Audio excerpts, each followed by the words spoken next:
Good morning students. आज हम लोग करने वाले ग्रामर का lesson 13 A and the articles. सबसे पहले आर्टिकल्स क्या होता है। ए एंड द को आर्टिकल्स बोलते हैं और वो किसके पहले यूज़ होते हैं, नाउन और नाउन फ्रेसेस के पहले यूज़ होते हैं। अब आर्टिकल कितने तरह के होते हैं, आर्टिकल दो तरह के होते हैं, indefinite articles and definite articles. A और एन इनडेफिनाइट आर्टिकल में आते हैं। क्यों? क्योंकि वो किस लिए यूज़ किया जाता है, किसी भी कलेक्टिव चीज़ जैसे झुंडों के लिए, मतलब जैसे हर्ड ऑफ शीप है ना, तो यहाँ पे आपको झुंड के बारे में बता रहा है ना, तो इसमें क्या लग गया ओके। तो ये किस लिए यूज़ किया जाता है, झुंडों के लिए। और हम लोग को कभी भी यूज़ नहीं करना चाहिए सिंगुलर के ऊपर, मतलब हम लोग को कोई कभी भी ए और एन कभी भी सिंगुलर अनकाउंटेबल नाउन्स के लिए यूज़ नहीं करना चाहिए। जैसे ऑयल के लिए आप एन ऑयल तो नहीं यूज़ कर सकते, आपको द ऑयल यूज़ करना है क्योंकि उसमें आपका क्वांटिटी आपको नहीं पता। अब डेफिनाइट आर्टिकल क्या होता है, डेफिनाइट आर्टिकल क्या होता है, द होता है। अब वो किस लिए यूज़ करते हैं, जैसे डेफिनाइट, जो भी डेफिनाइट होता है ना उसके लिए हम द यूज़ करते हैं। अब यहाँ पे हम लोग यूजेस पढ़ेंगे, A and the key uses. तो सबसे पहले यहाँ पे है the key uses. The key uses किस लिए होते हैं, जैसे the dress Smita brought is very attractive. तो स्मिता जो ड्रेस खरीदी है वो बहुत अट्रैक्टिव है ना। इसमें हम लोग किसके बारे में, मतलब इस सेंटेंस में हम लोग किसके बारे में बात कर रहे हैं, वो है स्मिता के बारे में। स्मिता जो ड्रेस लाई है, हम लोग तो ऐसे कोई भी ड्रेस के बारे में बात नहीं कर रहे, यहाँ पे पर्टिकुलर बता रहे हैं ना ये स्मिता लाई है, इसीलिए इसमें द लग गया है ना। यहाँ पे स्मिता लाई है, बता रहा है कौन लाई है, स्मिता, इसीलिए इसमें लग गया हमारा द। ओके। अब सेकेंड है, जैसे when we went to Delhi to see the lotus Temple. तो हम लोग क्या देखने गए और कहाँ गए हैं, यहाँ पे पर्टिकुलर बता रहा है, इसीलिए हम द लगा लिए। ओके। अब हम पढ़ेंगे नेक्स्ट यूजेस ऑफ ए किस लिए यूज़ किया जाता है। ए किसी भी सिंगुलर नाउन के लिए यूज़ किया जाता है, जैसे अ पेन, अ स्नेक। ये किसी भी पर्टिकुलर चीज़ों के लिए यूज़ करता है। और ए पे कभी भी हम, जैसे यहाँ पे भी लिखा है कि कॉन्सोनेंट, हाँ, तो ये कॉन्सोनेंट के लिए यूज़ होता है। तो कॉन्सोनेंट क्या होता है, जो वॉवल्स को छोड़कर होते हैं, जैसे ए ई आई ओ यू को छोड़कर जो भी होते हैं, B C D F G H J K, ये सब किस में आते हैं, कॉन्सोनेंट में आते हैं। तो जब कॉन्सोनेंट लगाया जाता है तब यूज़ किया जाता है ए। ओके।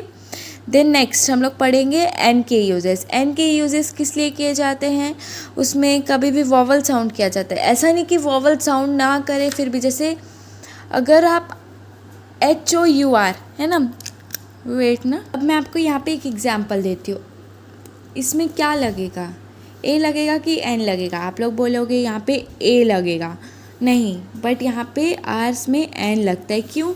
क्योंकि हम जब आर्स बोलते हैं तो क्या बोलते हैं, आर बोलते हैं, हावर नहीं बोलते कभी भी, हम लोग आर बोलते हैं। क्या बोलते हैं, आर, इतना बस प्रोनाउंस होता है। तो आर बोलने से क्या निकल रहा है, मुंह से ओ टाइप सा वर्ड्स उच्चारण निकल रहा है, इसीलिए यहाँ पे क्या लग जाएगा, एन। ओके।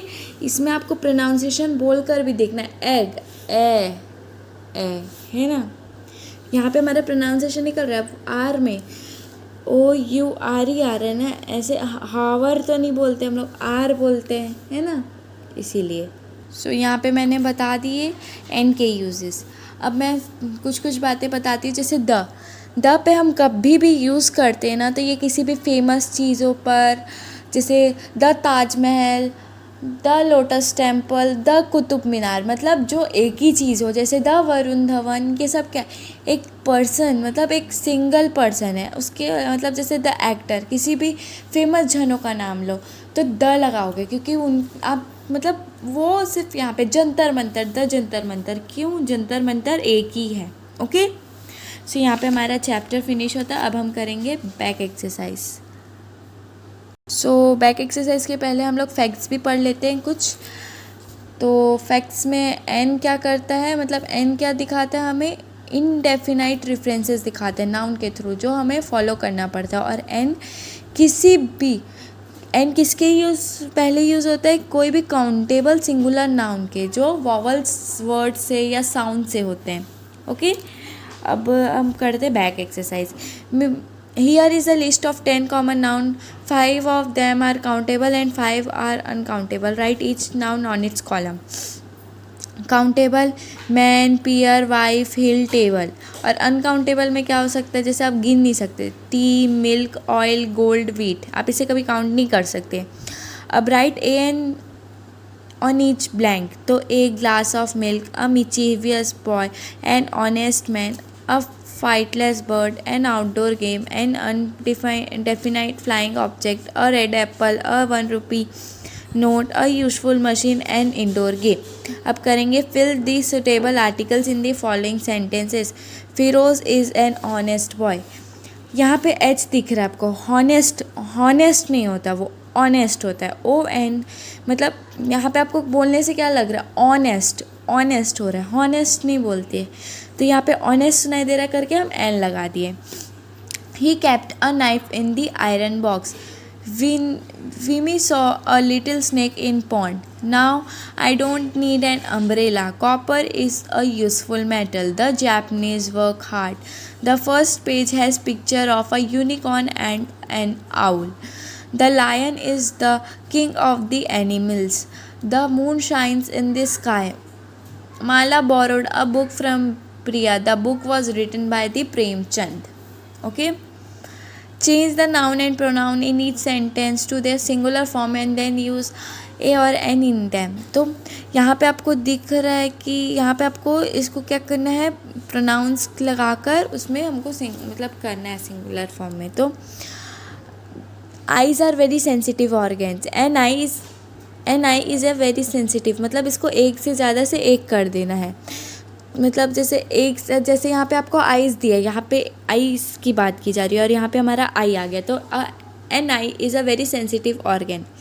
बनियान trees are very huge tree, banyan tree is a very huge tree. Tables are made up of wood और steel, a table is made up of wood और steel. Silent dogs are believed to be dangerous. A silent dog is believed to be dangerous. Bears can be white, brown or black. A bear can be white, brown or black. Horses are one of the fastest animals on land. The horse is one of the fastest animal on land. सो यहाँ पे हमारा lesson complete होता है और last question आपको omit करना है, ये जो दिया हुआ है ये आपको ओमिट है आपका। सो यहाँ पे हमारा लेसन कंप्लीट होता है। Thank you.